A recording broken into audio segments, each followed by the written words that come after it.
Jangan-jangan konsep Allah kita itu lebih mirip yang mekanis, tidak berubah dalam pengertian Allah yang beku, Allah yang bahkan ya sudah gitu. Enggak loh. Apakah orang pilihannya bisa murtad? Keberadaan kitab-kitab itu menunjukkan bahwa ya benar-benar detil ini. Catatan daripada kesalahan itu detil. Jadi tidak ada seorang pun yang nanti di akhir zaman itu yang menerima hukuman yang sewenang-wenang.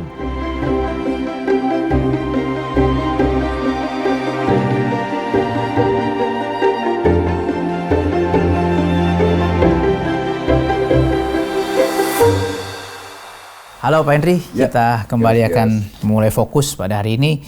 Dan hari ini kita bahas topik tentang Bible difficulties. Oke, baik. Yang pertama, dalam Wahyu 20 ayat 12, selain kitab kehidupan ada semua kitab. Kitab-kitab apa saja yang dimaksudkan semua kitab itu? Saya bacakan aja dari Wahyu pasal ke-20 ayat yang ke-12. Dan aku melihat orang-orang mati, besar dan kecil, berdiri di depan tahta itu. Lalu dibuka semua kitab, dan dibuka juga sebuah kitab lain, yaitu kitab kehidupan. Dan orang-orang mati dihakimi menurut perbuatan mereka berdasarkan apa yang tertulis di dalam kitab-kitab itu. Ya, jadi memang kalau di dalam ayat ini kita menemukan ada satu yang disebut kitab kehidupan. Terus ada kitab-kitab yang lain, begitu ya, yang berdasarkan kitab-kitab itu penghakiman Tuhan itu dijalankan. Nah, saya rasa akan lebih jelas kalau kita melihat beberapa bagian daripada kitab Wahyu yang lain. Wahyu 13 ayat yang ke-8.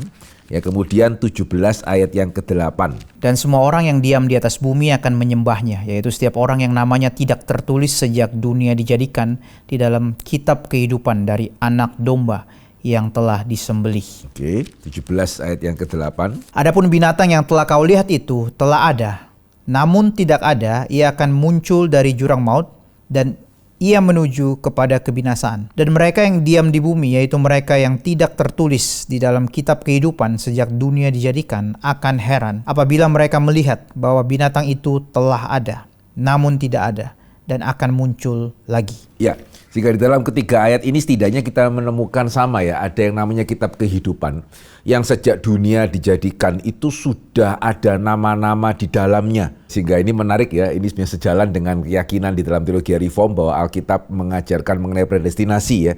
Meskipun tentunya kita tidak hanya dari kitab Wahyu meyakini bahwa Alkitab mengajarkan predestinasi. Wahyu 3 kali setidaknya mengatakan bahwa ada kitab kehidupan yang sudah ditulis sejak dunia dijadikan, dan nama-nama yang ada di dalam kitab itu ya mereka yang akan selamat. Ya, mereka tidak akan jatuh kepada naga dan antek-anteknya. Ya, mereka akan bertahan sampai pada akhirnya. Ya, sementara yang namanya tidak tertulis di dalam kitab kehidupan, nah itulah yang tertulis di dalam kitab-kitab yang lain. Yaitu merekalah yang sebetulnya tidak terpilih, yang kemudian mereka jatuh kepada penyesatan, mereka jatuh ke dalam dosa dan pelanggaran.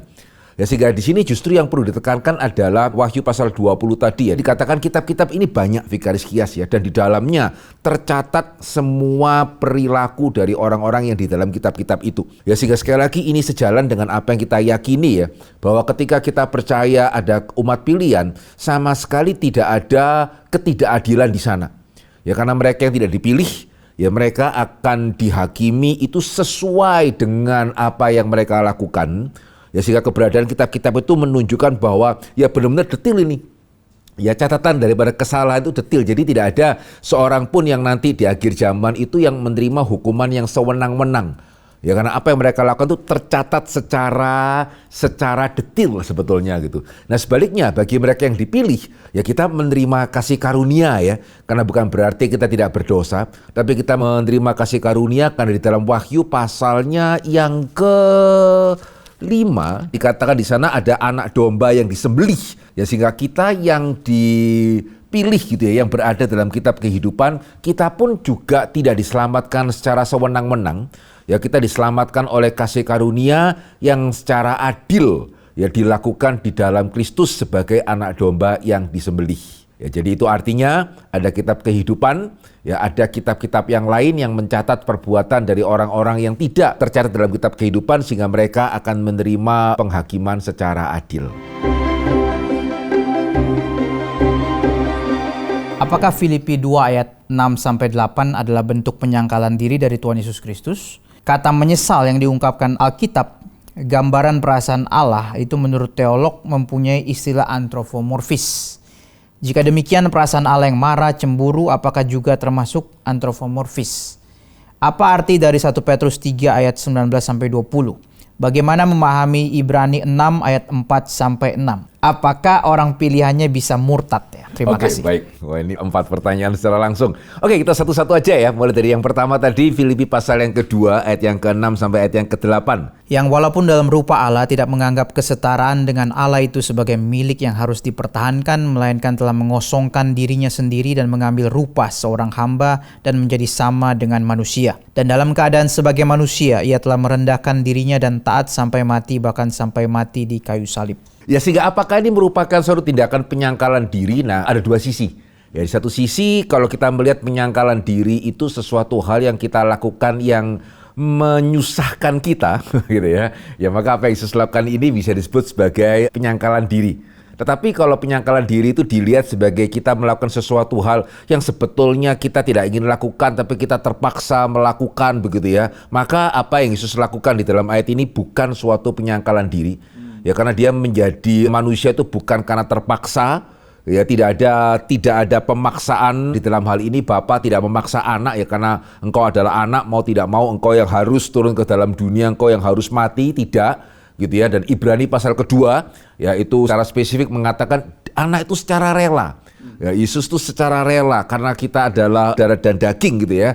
Dia juga menjadi darah dan daging supaya dia disamakan ya dengan kita dan dia tidak malu menyebut kita sebagai saudara. Ya, sehingga penyangkalan diri di dalam pengertian Yesus melakukan apa yang menyusahkan dia dalam tanda kutip iya, tapi penyangkalan diri bukan dalam pengertian Yesus itu terpaksa, karena kita tahu ada perjanjian penebusan ya sebelum dunia dijadikan antara ketiga pribadi Tritunggal mengenai bagaimana mengerjakan karya keselamatan.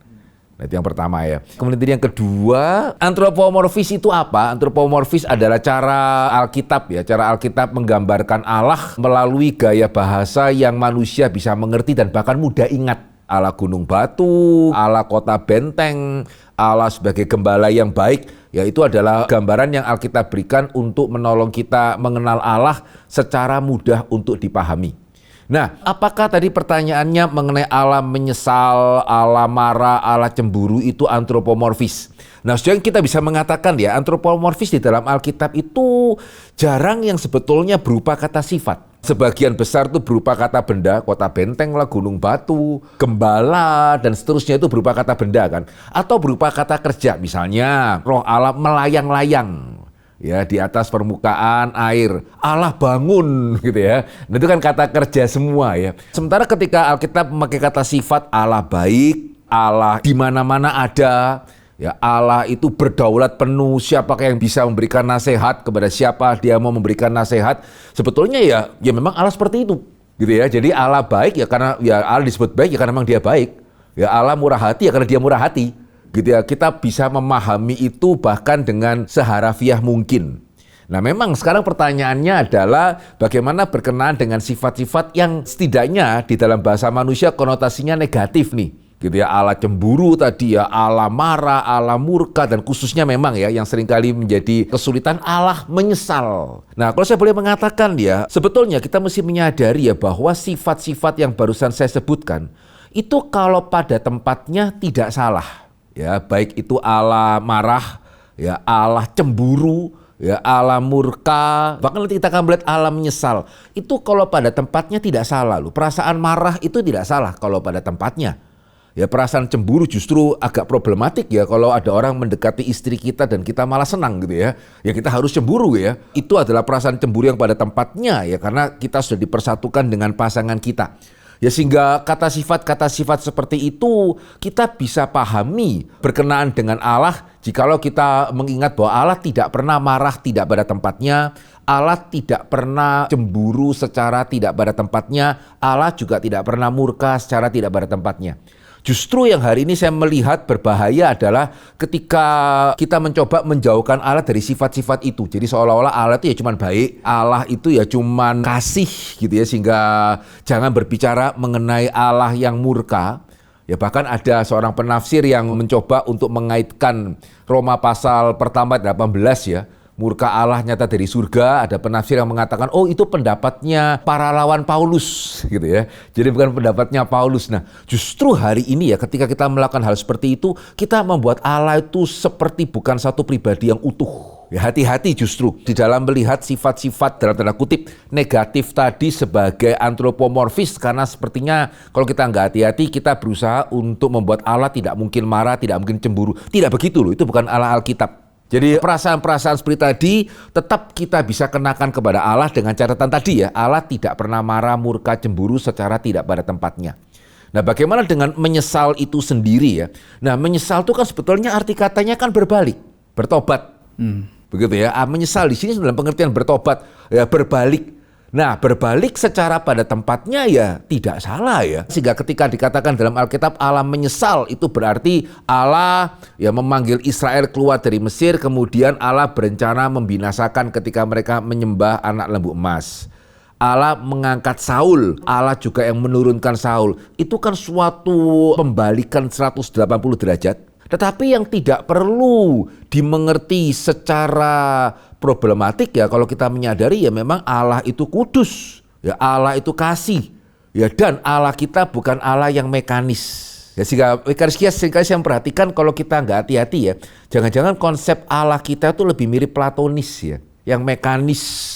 Ya Allah yang beku gitu ya, Allah yang tidak berubah dalam pengertian Allah yang beku, Allah yang bahkan ya sudah gitu, enggak loh. Ya dinamis tidak sama dengan pelin-pelan ya. Dinamis tidak sama dengan Allah itu berubah-ubah gitu ya. Allah mengangkat Saul, kemudian Allah menurunkan Saul, itu justru karena Allah itu kasih ya. Allah tidak berubah kasihnya, Allah tidak berubah keadilannya, Allah tidak berubah juga kekudusannya. Ini yang kita perlu sadari ya, sehingga justru kita tidak perlu syok ketika Alkitab mengatakan Allah menyesal kalau kita memahami penyesalan itu secara pada tempatnya. Saya ingat Bavinck mengatakan bahwa kita kan sering membagikan sebagian di Alkitab itu bahasa antropomorfik, sebagian tidak. Tapi menurut Bavinck sebetulnya semuanya bisa dikatakan semuanya antropomorfik, karena Tuhan kan berfirman pakai bahasa. Sementara bahasa itu kan ciptaan begitu. Sehingga pasti nggak mungkin kita mengenal siapa dia langsung begitu tanpa ada dia merendahkan diri atau memakai bahasa yang diciptakan. Tapi dia ada kalimat lanjutannya nggak? Satu sisi semua kalimat bahasa Alkitab antropomorfik, ada di sisi lainnya nggak? Harusnya ada itu. Oh, gimana Pak? Gitu ya, harusnya ada. Karena keterbatasan itu tidak sama dengan keterpisahan. Gitu ya. Khususnya apalagi kita di perjanjian baru ya, kita mengamini di dalam Kristus, Kristus menyatakan kepenuhan Allah. Gitu ya, sehingga keterbatasan ya even alam ini pun ya kita tidak tahu perlu waktu berapa lama nanti setelah kita ke surga kita bisa mengerti segala kekayaannya. Ya. Gitu, apalagi Allah, sehingga kalau keterbatasan, nah itu kita amini. Ya. Tetapi hati-hati dengan wah itu berarti keterpisahan. Dalam pengertian Allah sebetulnya tidak gitu tuh. Allah sebetulnya itu tidak pernah marah, cuman supaya ingin menyampaikan sesuatu maka dikatakan Allah marah. Nah itu ya, hati-hati dalam pengertian seperti itu. Kalau saya lebih memahami antropomorfis dalam pengertian lebih ketat ya, Allah gunung batu ya kan memang Allah bukan gunung, Allah bukan batu. Tapi kalau Allah marah ya dia marah loh, bukannya dia bukan marah. Nah ini perlu bedakan antropomorfis ini pengertiannya seperti apa dulu ini. Misalnya kasih Allah begitu. Waktu dia ya kita kan mungkin hanya bisa bilang dia maha kasih begitu. Tapi apakah itu pun ya kita nggak ngerti ya sebenarnya. Di dalam Kristus ya. Itu menggambarkan Allah maha kasih itu kayak apa? Ya menyerahkan anak yang tunggal mati untuk orang berdosa. Ya jadi semakin kita bisa memahami apa itu sebetulnya Allah mengaruniakan anaknya kepada orang berdosa, semakin juga kita memahami kemahakasihan Allah itu seperti apa. Dan kita juga harus pegang. Paulus dalam Kolose mengatakan di dalam Kristus nyata kepenuhan Allah. Bukan cuma di dalam Kristus nyata imanensi Allah loh ya. Di dalam Kristus nyata segala kepenuhan Allah berkehendak diam di dalam Kristus. Ya sehingga termasuk kalau kita mau tahu kemahakuasaan Allah itu seperti apa. Ya lihatlah Kristus bagaimana lewat salib bisa menyelamatkan orang berdosa, menunggang balikan segala rencana iblis melalui salib. Itu kemahakuasaan Allah itu. Amin. Di satu sisi kita tidak bisa mengerti sepenuhnya mengenai Allah, tetapi sekali lagi jangan dipahami keterbatasan sebagai keterpisahan. Sekarang yang 1 Petrus Pak. Yang 1 Petrus ya. Oke. 1 Petrus pasal yang ketiga tadi ya. Ya, dalam roh itu juga ia pergi memberitakan Injil kepada roh-roh di dalam penjara, yaitu kepada roh-roh mereka yang dahulu pada waktu Nuh tidak taat kepada Allah, ketika Allah tetap menanti dengan sabar waktu Nuh sedang mempersiapkan bahteranya, ya di mana hanya sedikit, yaitu 8 orang yang diselamatkan oleh air bah itu. Ya, saya ingat di satu sesi pernah saya menjelaskan bahwa kuncinya adalah kata memberitakan itu sebetulnya memproklamasikan, jadi bukan PI. Ya, bukan menawarkan keselamatan, tetapi Allah menyatakan bahwa Injil itu benar. Ya, dan mereka yang tidak percaya kepada Injil, yang saat ini merasa bahwa mereka benar, bahkan mereka merasa percaya Injil itu bodoh. Ya, percaya Yesus kok bisa selamat begitu ya, kok bisa percaya kepada Allah, Allah kok bisa mati dan seterusnya gitu ya. Termasuk juga hari ini yang menganggap orang Kristen itu bodoh, kok masih percaya adanya Kristus datang kedua kali, kemudian segala sesuatu akan berubah. Enggak, dunia seperti ini terus. Nah itu ya. Jadi sama seperti Yesus ketika dia mati dan bangkit dan naik ke surga, ya dia menyatakan bahwa dia benar adanya. Demikian juga begitu ya, itu menggambarkan nanti satu hari Yesus juga akan datang kedua kali dan menyatakan yang benar siapa ini. Atau kalau saya boleh pakai bahasa manusia, yang ketawa terakhir siapa.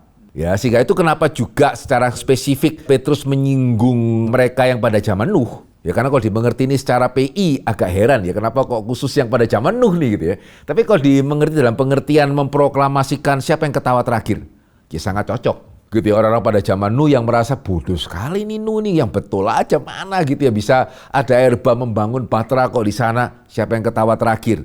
Ya dalam pengertian bukan mengejek ya, dalam pengertian untuk menunjukkan siapa sebetulnya yang benar. Ya sehingga kuncinya adalah kata memberitakan, kita mengerti sebagai proklamasi bukan sebagai PI. Ya terus tadi yang terakhir Ibrani pasal yang ke-6 ya, ayat yang ke-4 sampai ayat yang ke-6. Sebab mereka yang pernah diterangi hatinya, yang pernah mengecap karunia surgawi, dan yang pernah mendapat bagian dalam Roh Kudus, dan yang mengecap firman yang baik dari Allah dan karunia-karunia dunia yang akan datang, namun yang murtad lagi, tidak mungkin dibarui sekali lagi sedemikian, hingga mereka bertobat, sebab mereka menyalibkan lagi anak Allah bagi diri mereka dan menghinanya di muka umum. Saya akan coba mengaitkan ayat ini ya dengan 1 Yohanes pasal 2 ayat yang ke-19. Ya, ini sama ya, berbicara mengenai kemurtatan. Memang mereka berasal dari antara kita, tetapi mereka tidak sungguh-sungguh termasuk pada kita. Sebab jika mereka sungguh-sungguh termasuk pada kita, niscaya mereka tetap bersama-sama dengan kita. Hal itu terjadi, kemurtatan itu terjadi, maksudnya ya, supaya menjadi nyata bahwa tidak semua mereka sungguh-sungguh termasuk pada kita.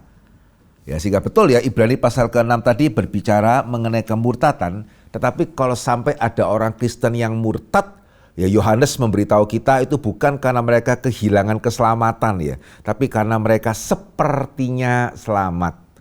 Ya sebetulnya mereka tidak pernah sungguh-sungguh percaya, tidak pernah sungguh-sungguh berbagian dengan kita, kelihatannya saja begitu, sehingga pada waktu ujian datang, ya mereka meninggalkan iman yang sebetulnya memang mereka tidak pernah percayai, cuman kelihatannya saja percaya. Ini bahasa ini menyalibkan anak Allah lagi, itu maksudnya bagaimana? Mempermalukan Tuhan gitu ya. Sehingga hari ini kita melihat, apalagi saya beberapa kali mengatakan yang tadinya Kristen, kemudian setelah dia tidak lagi Kristen, kemudian kemana-mana mempermalukan Yesus gitu ya.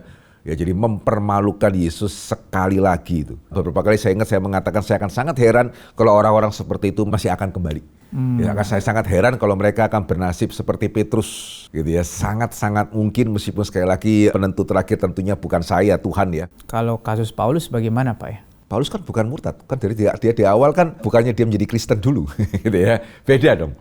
Ya, kalau Paulus kan tidak bisa disebut murtad tentunya ya, dia memang dari seorang yang melawan Tuhan.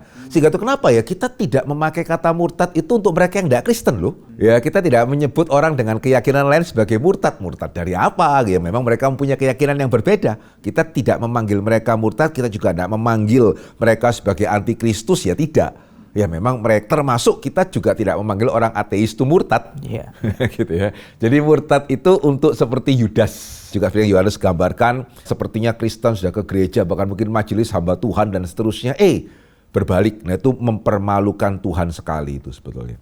Tapi kalau orang ateis yang waktu kecil di gereja, remaja di gereja, kemudian waktu dewasa mereka jadi ateis. Ini kita perlu melihat lebih lanjut ya. Sejauh mana mereka sudah pernah menyatakan iman, kepercayaan mereka gitu ya. Kalau dari kecil misalnya mereka ya katakanlah aja misalnya nih saya mengambil misal ya. Kan kadang-kadang ada ya orang tuanya tidak Kristen tapi anaknya dibawa ke sekolah minggu. Ya dengan harapan supaya menjadi anak yang baik-baik gitu ya. Tapi kemudian remajanya dia tidak lagi mau ke gereja, ya kita tidak bisa sebut mereka sebagai murtad ya. Kemudian kan banyak juga yang setelah dewasa bahkan sekolah teologi jadi hamba Tuhan, bukunya bestseller, bisa juga dia meninggalkan imannya begitu. Kemudian nah itu perlu dilihat terakhirnya kembali enggak ya? Terakhirnya ya. Dan juga tadi setelah dia meninggalkan iman, kadang kan bisa karena kecewa ya. Nah itu. Dia diem. Tapi dia nggak dia tidak menghina. Iya. Okay. Gitu ya. Jadi itu konteks Ibrani berbeda. Ini keinget anaknya John Piper ya. Atau kasus-kasus yang lain. Seringkali itu ya bagi kita konservatif mereka menghina begitu. Doktrin-doktrin. Tapi mereka bilang mereka nggak menghina Yesus gitu. Mereka menghina fundamentalisme, Kristen fundamentalisme, konservatisme dan sebagainya gitu. Ya tentunya kalau seperti itu ya saya tidak berani mengatakan mereka itu murtad ya. Iya makanya mereka kan masih mengklaim. Ada kata misalnya ya yang tadinya reform, ya sederhananya mungkin Jacob Arminius lah ya gitu ya. Oke. Apakah saya nggak mendalami dia ya, tapi kalau dia sebatas tadinya reform sekarang dia jadi Bapak Arminian, ya kalau dia sebatas itu sekali lagi saya tidak mendalami dia seperti bagaimana ya, tentunya kita tidak menggolongkan dia sebagai murtad ya. Iya saya kepikiran tadi Pak Henry bilang banyak yang kecewa, saya juga cenderung melihat itu ya, mereka kecewa sih sama gereja sama institusi, sehingga mereka lari kepada mau tetap Kristen gitu tapi yang lebih fellowship gitu-gitu, yang lebih tidak institusi yang ketat gitu. Nah kalau seperti itu saya rasa kurang tepat ya menyebut mereka sebagai murtad sih gitu ya. Andai kata bisa mereka pindah gereja gitu kan, tentunya tidak sih, kita tidak menyebut orang yang pindah gereja sebagai yang murtad. Mohon penjelasannya Pak Henry mengenai Keluaran 19 ayat 22 dan ayat 24. Di sana ada disebut priest atau imam. Peristiwa itu adalah di Gunung Sinai dan suku Lewi belum ditetapkan sebagai imam. Mengapa sudah ada imam saat itu? Bagus ini ya, pembacaan yang sangat teliti gitu ya. Ya kalau kita lihat dalam Keluaran pasal 19 ayat 22 dikatakan juga para imam yang datang mendekat kepada Tuhan haruslah menguduskan dirinya supaya Tuhan jangan melanda mereka. Ya, padahal kan imamnya belum. Ya, karena ini kan bahkan sebelum pemberian 10 perintah Allah. Ada beberapa tafsiran ya mengenai ayat ini, tetapi sejauh ini yang saya at least sampai pada titik ini yang saya lihat ini paling bisa menjelaskan adalah ya memang ada kemungkinan sebelum peristiwa Sinai itu ada imam. Ya meskipun bukan imam dalam pengertian seresmi seperti pada waktu Sinai dengan jelas ini keturunan ini, orang itu. Kenapa saya setuju dengan penafsiran ini? Karena sebetulnya kita melihat imam itu kan salah satu fungsinya mempersembahkan korban. Ya sementara memang praktek persembahan korban kan bukan baru ada setelah Sinai. Ya sederhananya kan kita melihat Abraham juga mempersembahkan korban gitu ya dan seterusnya. Yakub juga. Ya sehingga sekali lagi memang ini argumen from silent. Gitu ya. Tetapi yang saya ingin katakan tidak harus kita otomatis mengatakan wah berarti Alkitab salah nih, kebobolan nih, belum ada imam tapi memasukkan kata imam. Nggak harus, karena bisa jadi sebelum peristiwa Sinai itu sudah ada orang-orang yang dituakan gitu ya, dihormati, sehingga ketika ada seseorang memberikan persembahan korban, orang ini yang melakukan persembahan itu. Sehingga dengan kata lain dia sudah melakukan fungsi imam meskipun memang jabatan imam secara resmi belum ditetapkan. Sejauh saya bisa katakan ini adalah penafsiran yang bagi saya paling mungkin ya, dan saya pribadi memang condong kepada penafsiran ini. Wah ini bagus ya, pembacaan yang sangat teliti sekali, saya appreciate sekali ini. Saya ingin menanyakan saat bayi Yesus berumur 40 hari saat dibawa ke Bait Allah, di manakah keluarga Yusuf dan Maria dan bayi Yesus itu tinggal? Apakah di Bethlehem atau di Nazaret? Dan apakah saat itu sudah terjadi perjumpaan dengan orang Majus? Sangat mungkin di Yudea ya. Tentunya paling mungkin ya di Bethlehem. Kalau Nazaret itu Galilea ya, sehingga tidak semudah itu apalagi dengan bayi yang baru lahir melakukan perjalanan dari Yudea itu ke Galilea ya. Itu ada jarak yang cukup jauh. Ya sehingga sangat mungkin mereka tinggal di Bethlehem. Nah, apakah sesudah atau sebelum orang Majus datang? Saya sih cenderung sebelum. Ya karena diperlukan perjalanan yang lumayan juga ya dari tempatnya orang Majus itu ke Yerusalem dan kemudian ke Bethlehem. Tapi sekali lagi pastinya ya nanti kita coba tanyakan setelah kita bertemu dengan orang Majus gitu ya. Jadi saya pribadi cenderung untuk sebelum sih Vikaris Gias. Seringkali kan orang salah kaprah bahwa begitu Yesus lahir orang Majus langsung datang karena lukisan-lukisan juga sih. Lukisan juga, seringkali kan juga sama-sama di kandang gitu ya. Jadi asumsinya mereka cepat padahal. Nah harusnya yang bertanya ini harusnya terinformasi akan hal itu sih. Kenapa dia mempertanyakan ya. Ya, oke. Tuhan Yesus berbeda usia 6 bulan dengan Yohanes Pembaptis. Tapi mengapa Yohanes Pembaptis bisa selamat saat Herodes membunuh semua anak di bawah umur 2 tahun? Karena kalau kita perhatikan ya ayatnya, kalau kita baca secara detail, dikatakan bahwa Herodes membunuh anak-anak itu di Bethlehem dan sekitarnya, bukan seluruh Yudea, apalagi Yerusalem. Sehingga itu kenapa memang tidak ada catatan ya di luar Alkitab mengenai pembunuhan anak-anak ini. Bukan karena kemudian ini nggak ada, cuman dibuat-buat, tapi karena memang Bethlehem itu kota kecil. Ya hari ini pun kita di zaman yang serba internet ya, kalau peristiwa itu terjadi di ujung daerah kecil mana ya bisa jadi tidak kita liput, ya tidak masuk kepada radar kita. Ya sehingga ini yang perlu disadari ya, karena hari ini ya tentunya orang Kristen mana yang nggak tahu Bethlehem. Pada waktu itu ya Bethlehem itu kecil sekali gitu ya, Bethlehem Nazaret. Ya itu 2 tempat yang kecil sekali ya, sehingga ya pembunuhan terjadi itu di Bethlehem dan tidak pernah dikatakan bahwa Zakaria dan keluarganya tinggal di daerah Bethlehem. Di Yudea iya, tetapi tidak harus mereka tinggalnya di Bethlehem. Ya sehingga cukup wajar ya kalau kemudian, maksudnya kita tidak perlu terlalu heran kalau kemudian Yohanes Pembaptis lolos. Ya karena memang Zakaria dan Elizabeth tidak tinggal di sekitar Bethlehem. Saya ingin bertanya perihal aturan pentahiran setelah kelahiran di kitab Imamat pasal 12. Mengapa ketika anak perempuan dilahirkan, si ibu diharuskan untuk mengalami kenajisan 2 minggu? Itu 2 kali lipat lebih lama dari anak laki-laki. Dan pentahiran 66 hari, ya, 2 kali lipat lebih lama dari anak laki-laki. Apakah ada makna nubuatan mesianik di aturan ini? Ya, jadi memang di Imamat 12 itu dikatakan ketika ibu itu melahirkan anak, dia najis untuk sementara waktu, gitu ya. Dan yang ditanyakan adalah, kenapa kalau yang dilahirkan anak perempuan kok waktunya lebih panjang daripada kalau dilahirkan anak laki? Nah, sejauh saya bisa katakan ya, sampai hari ini satu-satunya jawaban, meskipun hari ini tadi saya hampir mengatakan tidak ada jawaban ya, karena rata-rata penafsir hari ini ya, kita hidup pada zaman ini rasanya sangat tidak enak mengatakan bahwa Perjanjian Lama membedakan pria dan wanita gitu ya. Jadi tapi kalau kita tidak mau memakai jawaban ini, beneran gak ada jawaban yang lain loh gitu ya. Gak ada jawaban yang lain sampai hari ini kecuali memang di Perjanjian Lama ya memang pria dan wanita itu dibedakan. Cuman hari ini kan sepertinya waduh, kok kita membedakan pria dan wanita? Harusnya tidak perlu menjadi sesuatu hal yang sedemikian menggelisahkan kita ya, karena memang itu menunjukkan sebelum Perjanjian Baru ya memang ada pembedaan tuh. Kita kan percaya progressive revelation ya. Gitu ya. Sebetulnya baru di Perjanjian Baru tuh Paulus bisa mengatakan di dalam Kristus tidak ada Yahudi non Yahudi, tidak ada laki-laki dan perempuan, itu baru di Perjanjian Baru. Baru di dalam Kristus ya, di mana kita diselamatkan karena iman bukan karena faktor keturunan. Perjanjian Lama itu tidak seperti itu. Jelas-jelasnya sederhananya ya, untuk menjadi orang Israel tandanya adalah sunat. Bagaimana caranya menyunat seorang wanita? Ya enggak bisa. Beda ya, dengan di dalam Perjanjian Baru tandanya adalah baptisan. Ya, dan dalam hal ini ya persis sama-sama enggak ada alasan untuk seorang pria bisa dibaptiskan dan seorang wanita tidak. Gitu ya. Jadi ya tadi ya jawabannya karena memang di Perjanjian Lama itu masih dibedakan.